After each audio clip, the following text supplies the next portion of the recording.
उज्ज्वल भविष्याची सुरुवात आता वांबोरीतून. नन्हे इंग्लिश मीडियम मान्यताप्राप्त स्कूल वांबोरी येथे प्रवेश प्रक्रिया सुरू आहे. आपल्या पाल्याला दर्जेदार इंग्रजी शिक्षणाची सुवर्ण संधी. तसंच संस्थेत शिक्षक भरती सुरू असून अनुभवी उमेदवारांना विशेष प्राधान्य. कर्मचाऱ्यांच्या मुलांना मोफत शिक्षण. संस्थेत ड्रायव्हर भरतीही सुरू आहे. गाडी सोबत आल्यास अधिक प्राधान्य. कामासाठी जोडपा हवाय. राहण्याची मोफत आणि उत्तम सुविधा. आजच संपर्क करा. संपर्क क्रमांक 91 58 59 69 09 आणि दुसरा संपर्क क्रमांक 78 75 49 89 15.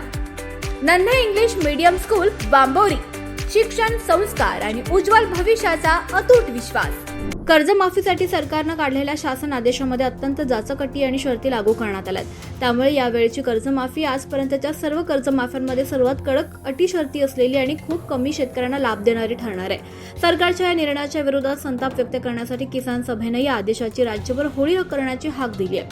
अहिल्यानगर जिल्ह्यातील अकोले येथे यानुसार अध्यादेशाची होळी करण्यात आली आहे. उद्या आणि परवा सलग 2 दिवस राज्यभर हे होळी आंदोलन सुरू असणार आहे. सरकारनं कर्जमाफी करताना 2019 मध्ये कर्जमाफी घेतलेले शेतकरी जरी ते यावेळी थकीत असले तरी त्यांना केवळ 50,000 रुपयांच्या मर्यादेत कर्जमाफी देण्यात येणार आहे. नियमित कर्जदारांना सुद्धा केवळ 50,000 रुपये देण्यात येणार आहेत. त्यांनाही किमान 2 वर्ष नियमित कर्जदार असणं ही अट टाकण्यात आली आहे. अत्यल्प पगारावर राबवणाऱ्या सहकार क्षेत्रातील कर्मचाऱ्यांना कर्जमाफीतून वगळण्यात आलंय.